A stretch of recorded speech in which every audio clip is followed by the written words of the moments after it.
Good morning, everybody. Welcome back to the Move podcast, brought to you each and every day this year by Ventum Bikes. I'm loving my Ventum bikes, my road bike, my NS1, my gravel bike, my GS1. Get a lot of questions. Why is the gravel bike my favorite? I mean, obviously, I'm like every other hipster out there. I'm getting into this gravel thing. Bottom line, I don't like being with cars. Gravel gets me away from that. This GS1, though, you can ride that on the road. This thing's a damn rocket ship.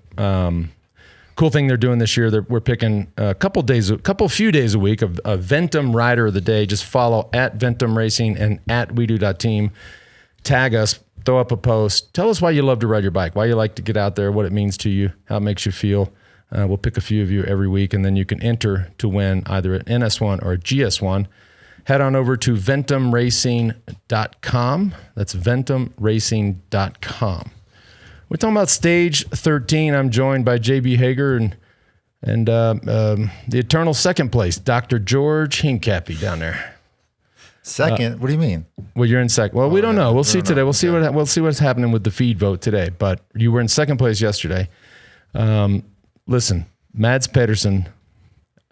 I've never really. I mean, obviously former world champion. I haven't followed his career that closely, but my sense is you put a number on this guy's back, he's going to race. Like there was no doubt he was going to win that stage today in that break. Yeah, no doubt. He's a racer. He started in peak fitness for the first stage of the Tour de France, already getting second or third on the first or second stage of the Tour de France in his home country. And clearly he came out with a plan today and ended up just crushing everybody there at the finish. We're going to break all this down in a second. Today's show also brought to you by Roca. Rob and his crew down in Austin, my hometown, just building great product. These are the best, not just sunglasses out there, but also prescription. Everything from the optics to the weight of them to the no slip. It's kind of got it all. Custom built and handcrafted down in Austin, Texas as well. Special offer for our listeners. You get 20% off. Head on over to Roca. That's ROKA, Roca.com. And checkout code is THEMOVE. Also today brought to you by Momentous. I love this company. I'm fully convinced that PR Lotion has changed my game this summer when it comes to finally keeping up with Hincapie. Geraint Thomas just got shipped a whole box of it at the Tour de France. We've seen how he's been riding. Believe in this company so much. We've invested in this company over at Next Ventures. Amazing crew down there, building incredible cutting-edge products. 175 pro and college teams use it. Over 75% of the NFL teams buy their products. NSF certified. And now's the time for you to start using the world's best supplements and get the best products to optimize your life. For being our listener, Momentous is giving you 25% off your order using the code WeDo25. That's WeDo25. Just head on over to livemomentous.com/themove. Use the code WeDo25. By the way, Jeff Byers is going to come on the show next week, talk to us about, the origins of PR Lotion specifically. Not only that, but their line of all the products. I'm a big fan of their collagen peptides, which you got right there in front of you. Use it every morning in my coffee. My first cup of coffee's got a scoop of that. Look how good my skin looks just from that. And look at this. We can't really see it because there's a lot of stuff covering the skin. We're going to talk about that in a little bit. I got a special offer for you from one of our partners, but we can't really tell. Well, thank you. I appreciate you pointing that out. Listen, super hot day, pushing 100 degrees. This is kind of getting old. Every day this tour has been from the gun, 46 kilometers an hour average speed. 51.4 the first hour, which means it's insane. They're just getting shot out of cannons left, right, and center at the start, which is just miserable. Don't I think typically up through stage 13 that the tour might have seen one or two what you would consider an easy day? It's just gotten faster and faster over the years. So there's no such thing as an easy day. And to our point that we've been making this whole time, like they're now we're getting to the point where teams are truly freaking out. Trek Segafredo finally wins a stage. That's a great example of a team that cannot come to the tour for 3 weeks and not at least win a stage. Yeah, right? They have to win a stage. So now the pressure's going to mount. Watch for Française des Jeux, Bahrain, all these big budget teams, Française des Jeux, all the French teams have to try and win a stage. It's just going to be aggressive. Not only that, but when these teams win stages like Trek, it just makes the pressure is definitely off, but it makes it almost easier to make the breakaways. There's not so much on the line anymore. They got a stage win, so they can have fun with trying to make these breakaways. Gone are the days where we're seeing these panic cooking breakaways go. Back in our day, kilometer zero was like, come on, why are you attacking? I mean, I just remember when we were in the leader's jersey, the Tour de France. The guys that attacked in kilometer zero, essentially zero chance of making the breakaway, just kind of being annoying and starting the race. And you're like, oh, here we go. Now you got, I mean, look who's in the breakaway. Mads Pedersen, former world champion. Ghana, current world champion. Matteo Jorgensen. These are some of the best, rulers in the entire world going from the gun now, making the breakaways. It's Quinn completely Simmons. Quinn Simmons. Two Kong Americans was in there. He's strong. Yeah, completely different dynamics of the breakaway, the breakaways nowadays, and they're making it to the finish line. The other thing that I think was really the biggest, because it had the break. When we woke up and finally started watching the coverage, I expected to see a break, but I expected them to have 10 minutes. They were right around 2 minutes. I'm like, whoa, this isn't going to make it. You have Quick Step and Lotto Soudal pulling, and then Caleb Ewan crashes in one of the corners and effectively ends their race. And that gave the break. I think if he doesn't crash, they keep pulling, they bring them back. Who knows what happens? That changed the whole dynamic. Keep in mind, Caleb Ewan had a tough Giro too. This is a rough year. There's no doubt. Stars aren't aligning. There's no doubt Lotto and Alpecin has formed an alliance, bring back the breakaway. Those are some strong chasing teams, and they most likely would have been able to catch the breakaway. And windy. Yeah. The couple sections there, those flags were completely sideways. It was no easy day, but post-race interview from Pogačar said he was really happy that the race was fast. I mean, so this guy's looking fresher and fresher. He gets back to the hotel earlier, so he didn't look tired at all. He was happy that the race finished. I think it finished 30 minutes faster than scheduled time. So yeah, it was a really fast day. That's got to be hard too when those teams were pulling just to set it up for sprinters, and then they get that call. They get that from the director to pull off the chase. Right. That has to be just so disheartening. You're you're done. That's just fatigue. I mean, a guy like Caleb Ewan should not be crashing on a corner like that, even if it wasn't his fault. I mean, this is 13 days of racing full gas, leaving the Alps, of course. I mean, the guy's exhausted, although he still had a great chance to win the stage today. And it was a terrible situation for him. But it's just a matter of just being so exhausted right now that you're making those little tiny mistakes that when you're fresh, you're not making.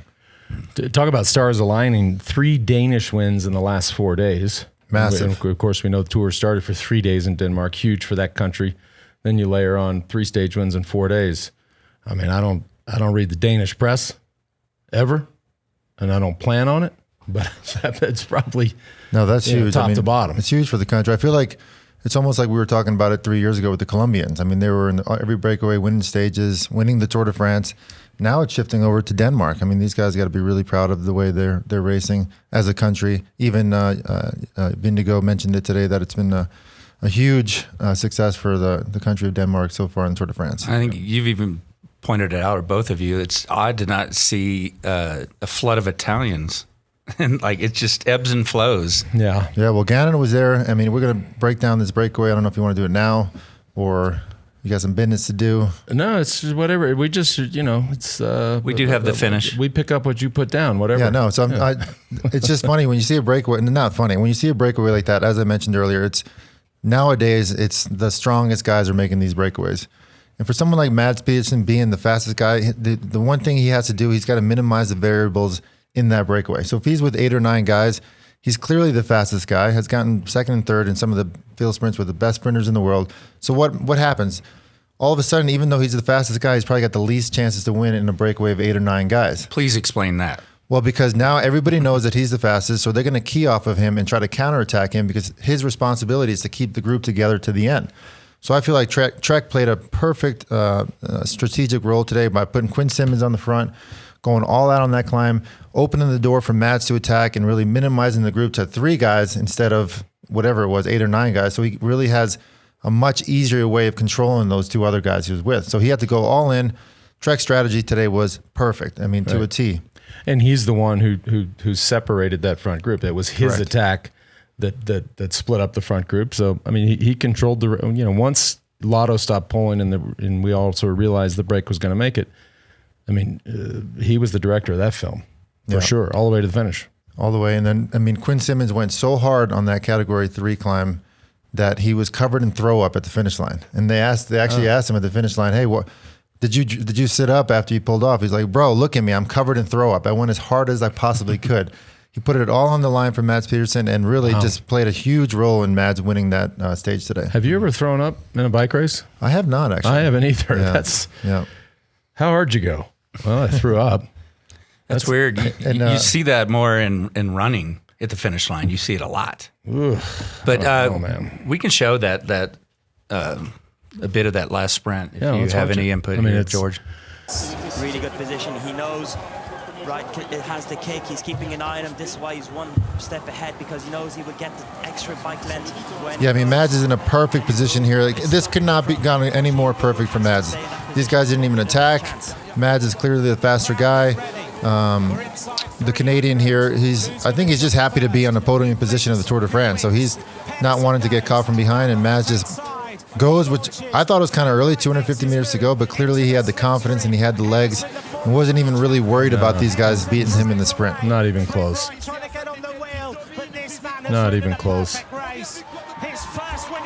I'd like to see that power file. Yeah. And of course, we were doing our research on Fred Wright there with a track background. We thought he might have a chance there, but that's different than after all these miles. I mean, Mats Pedersen is a guy who ride the front of Tour Flanders, Paris-Roubaix, win the World Championships. I mean, that's a different. You could have ridden the track since you were, shit in yellow. Doesn't matter. That's that kind of power. You just can't. You can't catch that. He's pretty much saved the Tour de France for Trek right now. He's a franchise player for Trek. I think they signed him for a 5-year deal. So clearly they have a lot of confidence and faith in Mads Pedersen. Today's show also brought to you by HVMN. Of course, we had Michael, the CEO, on the other day talking about all of the science behind ketones. We've read all the press. We've heard all the buzz and even the speculation around ketones in the peloton. The reality is they're there, and they're most likely there to stay. Over 60% of this peloton is using HVMN's ketone IQs, improved effectiveness, better taste, and cheaper. I mean, it's a pretty incredible. We've been hitting it, G. We've been hitting it every morning. I drank like half this thing today. I don't know, I woke up a little off today. And I was laid low last night, went to a little charity benefit thing last night. Blew me off at dinner. You're supposed to show up and at least say hi. I can't make it. I'm on the way to Snowmass. It's .Oregon. I was .Oregon. All right, shit happens, all right? Head on over to hvmn.com. Use the promo code THEMOVE20 at checkout for 20% off. That's hvmn.com. I think you'll like it. I think it's proven. Look, I like stuff that's proven. I'm a user. And speaking of your hairy face. Uh-oh. If you haven't heard already, it is smooth sack summer. When you're playing in the summer sun, make sure you've scaped from pubes to bum. That's right. This is the summer to keep your balls cool while still looking hot with Manscaped. The leader in below the belt grooming, making sure we all have a ball, all caps, ball this summer by giving our pants partners everything they need to stay fresh.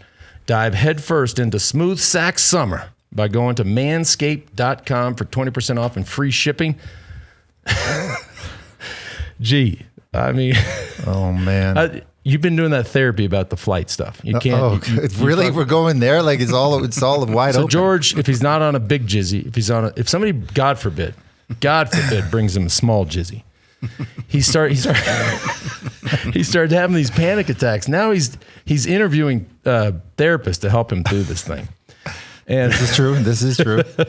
This has been my afternoon. This is so fucked up. But, I'm proud of you. Clearly, you've gotten some therapy about this Manscaped thing because you're not nearly as weird about it as you used to be. Oh, no, I'm totally, I'm on the Manscaped bandwagon. Oh, now. You know what? I'm actually glad you brought up me interviewing my therapist because I feel like the reason our viewers love us so much and we appreciate the love, and I feel like I've been bonding more and more with you guys daily. I get all the messages you're sending.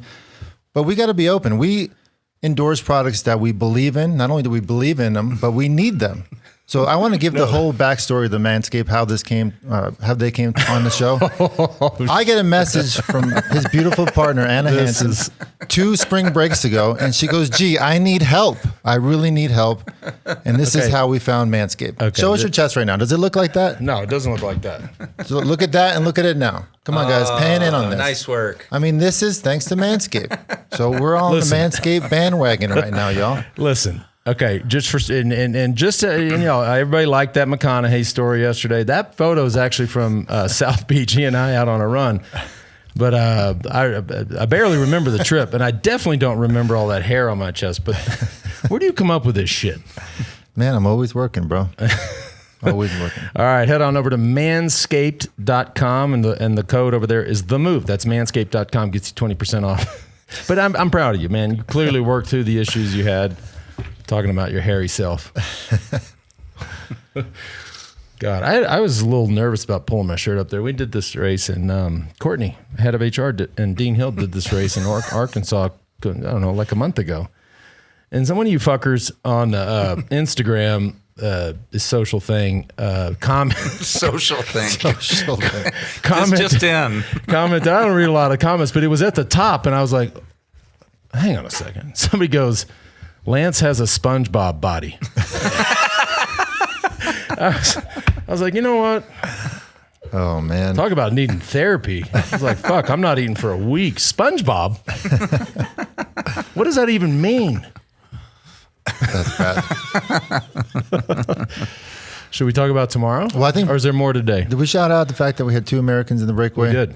Okay, that's a big deal. Mateo Jorgensen was clearly disappointed at the finish line. He even said, look, to me, this is a waste of the day. I made a really tough breakaway, had great legs, and I didn't even get a podium finish. So you got to feel for this guy. I mean, he's working so hard, and I feel like his day is going to come. He's knocking on the door. He is. He's knocking on the door. He's riding well. He is also on a team that really needs to win a stage. They have to win a stage. A team like Movistar, been around 40 years, has, over the course of 40 years, has won a lot of these tours and won umpteen million stages. That's a team that has to win a stage. Well, their priorities right now are Enrique Mas, who looked very good yesterday on Alpe d'Huez. He was, I think, top 5 or 6, creeping his way back higher up in the overall. And, of course, they have to get a stage win. Yeah, stage wins, I don't know about you, stage win is more important and more significant than finishing 6th in the Tour. Yeah, but it's nice to have the car position up there close to the front. It's important for the team sponsors to be, top 10. Well, let's take a look. For those of you watching, we're going to roll what tomorrow's stage, and then Lance is going to share with you what this finish is like. Again, we're in the Massif Central. The heat will be on. This is a very, very difficult day, capped off by an incredibly hard finish. This climb up to Minda. And also very, very technical run-in. So for the teams, even if there's a break up the road, which I guess we have to say there most likely will be, there is still a GC competition behind. And the run-in is super technical. These teams, both UAE and Jumbo Visma and Ineos, will be doing everything they can to get their riders in position. This final little punch-up, I mean, there's, in the last 4K, there's a 2-kilometer section that's 11%. Absolutely suits Pogačar. Now, if he's not listening to our show that I know of, and he hasn't necessarily done what we sort of thought he should do, tomorrow is a day where he has the power and the punch to try it and at least take back time. Vingegaard's got to follow him. It is incredibly hard. And you will see it when you watch tomorrow. There will be, hundreds of thousands of people on that climb. It is insanity. Yeah, it is. We've both done it. It's an incredible finish. But for Pogačar tomorrow, it's very unlikely he gets any significant time, but it's very likely that he tries to make a psychological dent in the armor of Jumbo. Even if he gets 3, 4, 5 second gap, that'll be huge for his confidence rolling into the Pyrenees, and I think we're going to see him try something tomorrow. We're going to see him try, but if Vingegaard is not riding well, or if he has a bad day, you're going to get more than that. It's that hard. Yeah, that's a tough climb. I mean, if all things are equal, I think he can stay with him. Maybe he gets away a little bit. If anybody has a bad day, they lose massive amounts of time. Super, super hard. I just realized one thing. Our poor friend Alain. We didn't queue up Alain at the start of the stage, and I don't want to. It's we had stage. it on the notes too. Well, we did, and it's stage 13. We did. I feel like that might be bad luck if we don't run Alain for stage 13. So let's, in retrospect here, Alain, where do we go? Stage 13 from Le Bourdoisan to Saint-Étienne. From Le Bourdoisan to Saint-Étienne. That's even we almost got that one. Back to we were discussing why Bike Exchange came up so late to chase down the breakaway with 40K to go, even though they were going really hard. They just were concerned that Groenewegen would not make it over that Category 3 climb. As soon as they realized he could make it, then they went full gas to the front. But I get it. Stage 13 at the Tour de France, your sprinters are tired. You don't know if they're going to make it over these climbs or not. Little side note, if you get the number 13 in the Tour de France, bad luck. Very superstitious bunch. So you wear it upside down.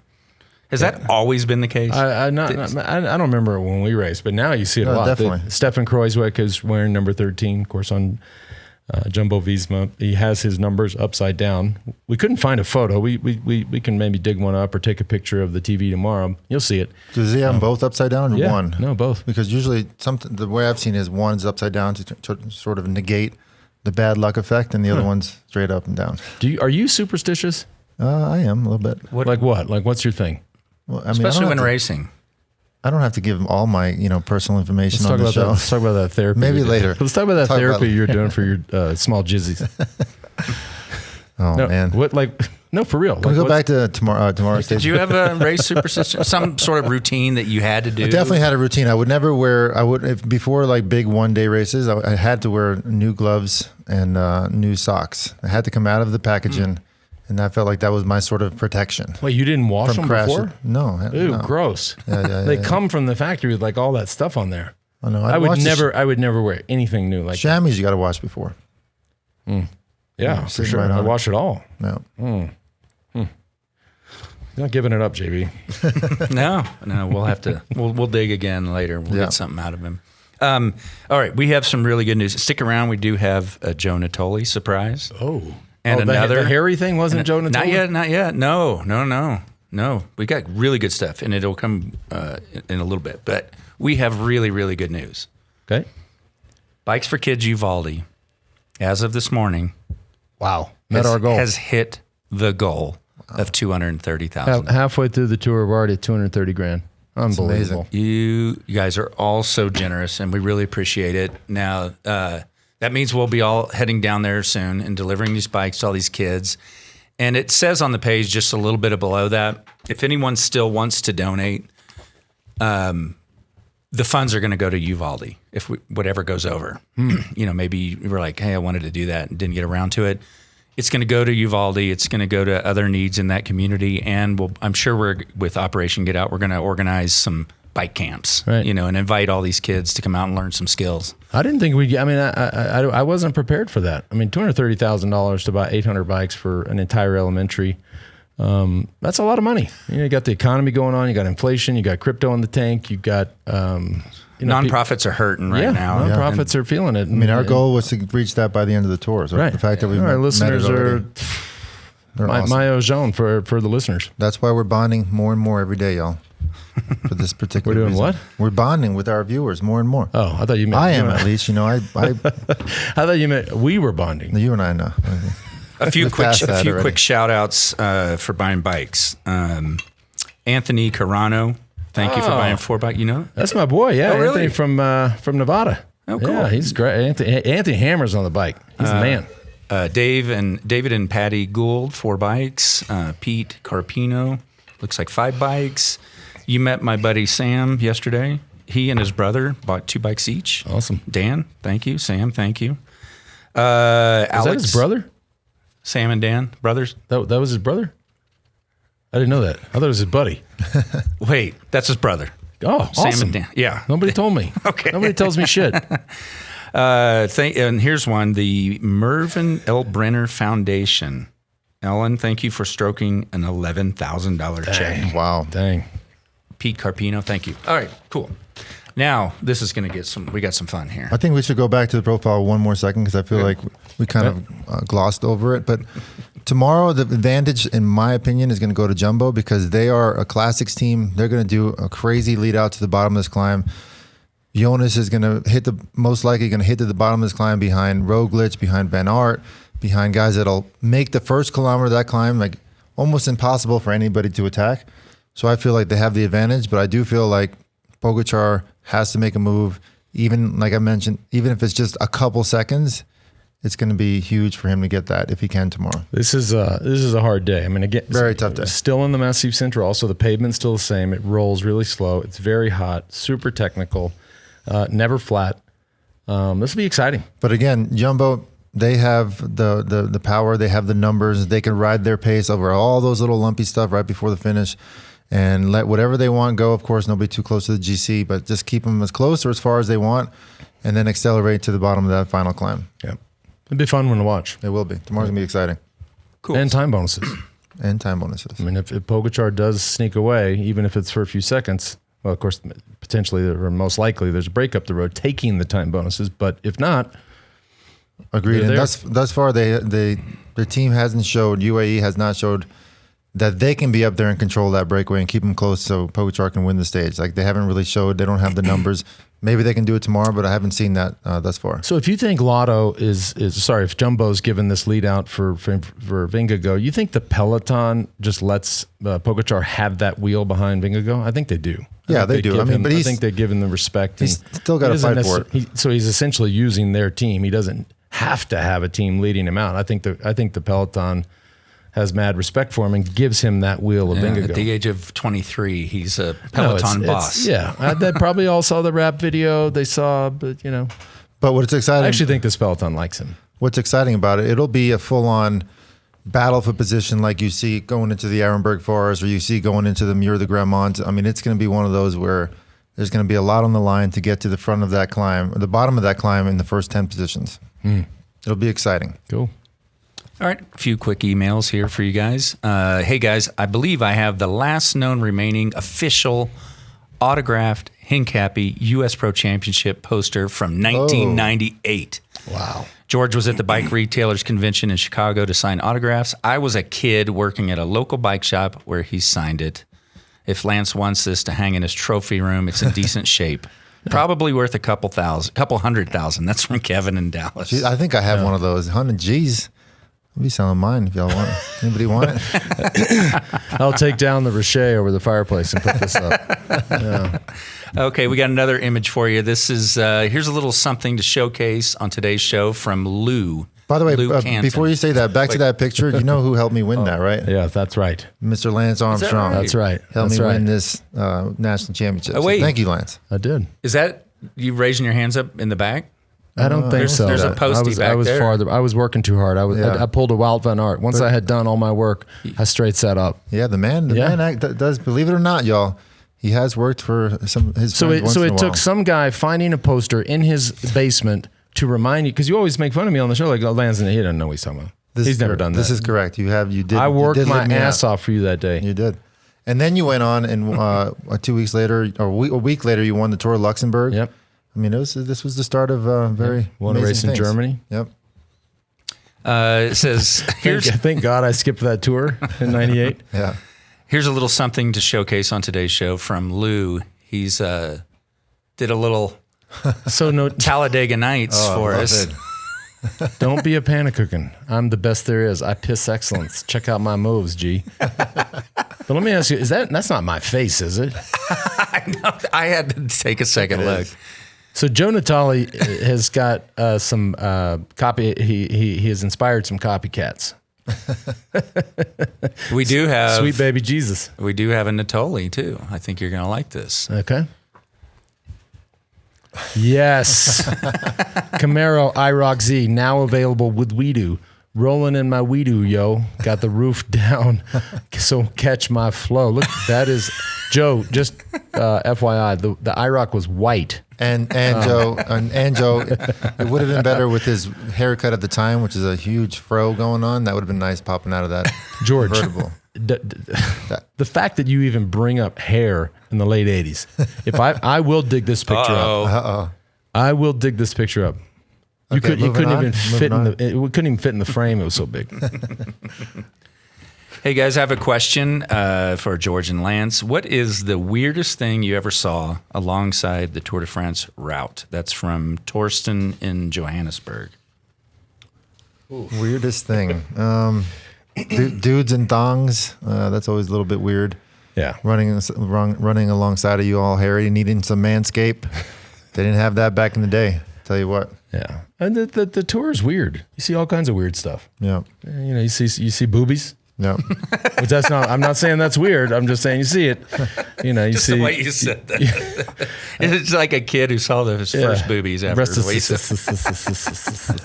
You see people just passed out drunk, just been there for days. Wait and wait Yeah, and they then wait miss and it. wait, and all of a sudden they're just passed out when the race goes by. It's like, cool, man. Hope you enjoyed it. That would be awful. Wake up, it's gone, and you got to trudge down the mountain. Okay, here's one from Lane, I believe. It's Lane here in South Africa. I've been a listener to Stages / The Move since episode 1. It's wintertime in South Africa during the tour. Listening to you, Lance, George, Johan, gets me out on my bike. I recall George once said something along the lines of, "Gone are the days of me doing intervals on the bike. I will never hit that split button on my computer again." In reference to him now riding just for the joy of riding. I took great inspiration from that and stopped trying to make every ride a leg-shredding, heart-racing experience and learned to just enjoy being on the bike. I wanted to ask George if he still subscribes to this, or with Enzo doing so well, his son, is he now reversed this philosophy? That's a great question. I definitely still subscribe to it. I just ride for fun, but I do, and I don't let my son do intervals either. Only for the month leading up to the national championships, I let him do intervals, and I'll do them with him, just because I don't want him to get burnt out either. So I just make him ride throughout the year, have fun. We do fun rides, pace lines, attack zones with friends, but no set intervals. But the month before his national championships, we started doing intervals. Speaking of competitions, preparing for competitions, I think we probably have an update on the feed.com vote. Look at this right here. Vote for Lance is working, right? My bottle today from the feed.com. Anybody that buys anything at the feed.com, anything, personalize your own bottle. Dr. Hincappy over there clearly needs to... I made a plea. I made a plea on my Insta today, on my Insta, and we do Insta account, so come check it out. Vote for G, please. Here's the thing. 12 votes is nothing. Dude, you got 10 days to go. You got time. You got time. Right. Even though I was down, I came back. Seems to be pulling away a little bit. You got time. I'm coming for you. Yeah. All right.